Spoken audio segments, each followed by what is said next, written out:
കർമ്മമണ്ഡലമായ പറവൂരിൽ നിന്നാണ് എറണാകുളം ലോക്സഭാ മണ്ഡലം സ്ഥാനാർത്ഥി കെ.ജെ. ഷൈൻ ടീച്ചർ ഇന്നത്തെ പ്രചാരണ പരിപാടികൾ ആരംഭിച്ചത്. ആദ്യ ദിവസം ജനങ്ങൾ നൽകിയ സ്വീകരണം മികച്ച ആത്മവിശ്വാസമാണ് നൽകുന്നതെന്ന് ടീച്ചർ വ്യക്തമാക്കുന്നു. ഗായത്രി സത്യദേവ് തയ്യാറാക്കിയ റിപ്പോർട്ട് കാണാം. തിരക്കിട്ട് തെരഞ്ഞെടുപ്പ് പ്രചരണത്തിലാണ് Ernakulam LDF candidate Shine teacher. രാവിലെ തന്നെ തെരഞ്ഞെടുപ്പ് പ്രചരണത്തിന്റെ ചൂടിലാണ്. ടീച്ചറെ, ഒരു ദിവസം കഴിഞ്ഞിരിക്കുന്നു. എങ്ങനെയാണ് ആദ്യത്തെ ദിവസം കഴിയുമ്പോൾ ഒരു പ്രതികരണമൊക്കെ? നല്ല ആത്മവിശ്വാസത്തോടുകൂടി മുന്നോട്ട് പോകാനുള്ള പ്രതികരണമാണ് എനിക്ക് ലഭിച്ചത്. ഇന്നലെ രാവിലെ എറണാകുളം കേന്ദ്രീകരിച്ച് പ്രധാനപ്പെട്ട വ്യക്തിത്വങ്ങളെ കണ്ടിരുന്നു. അതിനുശേഷം നമ്മൾ ഗോസറി ജംഗ്ഷനിൽ നിന്ന് ആരംഭിച്ച് വൈപ്പിൻ മണ്ഡലത്തിലൂടെ കടന്ന് ഏതാണ്ട് ഒരു 3/4 ഭാഗം ഇന്നലെ തീർത്തിട്ടാണ് പോകുന്നത്. ഇന്നിപ്പോൾ പറവൂർ മണ്ഡലത്തിലാണ്. ജനങ്ങളിൽ നിന്ന് കിട്ടുന്ന നല്ലൊരു വളരെ എനർജറ്റിക്കായി വളരെ ആശങ്ക നിറഞ്ഞൊരു സാഹചര്യത്തിൽ വളരെ പ്രതീക്ഷ ഉണർത്തുന്ന ഒരു നിലപാടാണ് ഇടതുപക്ഷം മുന്നോട്ട് വയ്ക്കുന്നത്.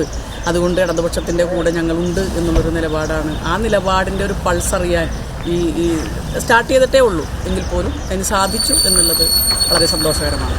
ഇപ്പോൾ നിൽക്കുന്നത് പറവൂരാണ്. ടീച്ചറിന്റെ സ്ഥലവും പറവൂരാണ്. ഇതൊരു ഇടിയാത്ര കോട്ട എടുത്തിട്ടാണ് ആദ്യത്തെ ഒരു ഇലക്ഷനിലേക്ക് ജയിച്ചു പോകുന്നത്, തദ്ദേശ തെരഞ്ഞെടുപ്പിലേക്ക്.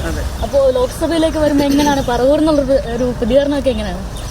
പറവൂർ ഇപ്പോൾ ഞാൻ ജനിച്ചു വളർന്നത് എൻ്റെ ഗ്രാമം ഗോതുരുത്ത്. എന്നെ വായന പഠിപ്പിച്ച എൻ്റെ ഗ്രാമം ആശാൻ മെമ്മോറിയൽ ലൈബ്രറി ഉൾപ്പെടുന്ന എൻ്റെ മൂത്തകുന്നം പ്രദേശം, വടക്കേക്കര പ്രദേശം. ഞാൻ ഈ പ്രദേശത്തൊക്കെ ജനിച്ച് വളർന്ന് പലവിധ പ്രവർത്തനങ്ങളിൽ ബന്ധപ്പെട്ട് പരിചയം ഉള്ള ഒരു എൻ്റെ സഹോദരങ്ങളാണ് ഇവിടെ ഉള്ളത്. അവർ എനിക്ക് കിട്ടിയ ഈ അവസരം, വ്യക്തിപരമായി കിട്ടിയ അവസരം പ്രത്യേകമായി പരിഗണിക്കും. കൂടാതെ ഏറ്റവും പ്രധാനമായിട്ട് ഞാൻ നേരത്തെ സൂചിപ്പിച്ചതുപോലെ ഇടതുപക്ഷം ഉയർത്തിപ്പിടിക്കുന്ന ജനാധിപത്യ മതനിരപേക്ഷ നിലപാട്, ആ നിലപാടിന് കൂടുതൽ എന്താ പറയുക, അംഗീകാരം ലഭിക്കുന്നുണ്ട് എന്നുള്ളതാണ് ഒരു യാഥാർത്ഥ്യം.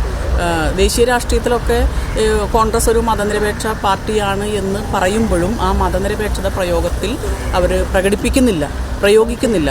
ഇപ്പോൾ കഴിഞ്ഞ ദിവസം ഹിമാചൽ പ്രദേശിലെ കോൺഗ്രസ് മിനിസ്ട്രി, അവിടെ നടന്ന രാജ്യസഭാ തെരഞ്ഞെടുപ്പിലേക്ക് 6 MLA-മാർ, കോൺഗ്രസിൻ്റെ MLA-മാർ, കോൺഗ്രസിനെ വിശ്വസിച്ച് വോട്ട് ചെയ്ത് MLA-മാരാക്കി തീർത്തവർ നേരെ മറുകണ്ഠം ചാടുന്ന സമീപനം. ഇപ്പോൾ ആ കോൺഗ്രസ് ഗവൺമെൻറ് പോലും നിലനിൽക്കുമോ ഇല്ലയോ എന്നിപ്പോൾ ഏതാനും നിമിഷങ്ങൾക്കകം അറിയാൻ പോകുന്നൊരു സാഹചര്യമുണ്ട്. ഇപ്പോൾ രാഷ്ട്രീയത്തിൽ കൃത്യമായ നിലപാടും രാഷ്ട്രീയ മര്യാദയും കാണിക്കുന്ന ഒരു പ്രസ്ഥാനമാണ് ഇടതുപക്ഷ പ്രസ്ഥാനം എന്നുള്ളൊരു ബോധ്യം ജനങ്ങൾക്കുണ്ട്.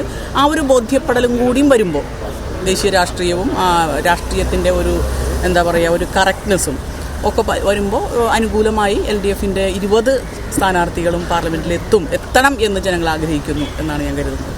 എന്തായാലും രാവിലെ വടക്കേക്കര, ചിറ്റാറ്റുകര, പറവൂർ ടൗൺ പ്രദേശങ്ങളിലാണ് ടീച്ചറുടെ രാവിലത്തെ പ്രചരണ പരിപാടികൾ നടക്കുന്നത്. എന്തായാലും മികച്ചൊരു പ്രതികരണം തന്നെ ജനങ്ങളിൽ നിന്ന് ലഭിക്കുന്നു എന്നൊരു ആത്മവിശ്വാസം തന്നെയാണ് കെ.ജെ. ഷൈൻ പങ്കുവയ്ക്കുന്നത്.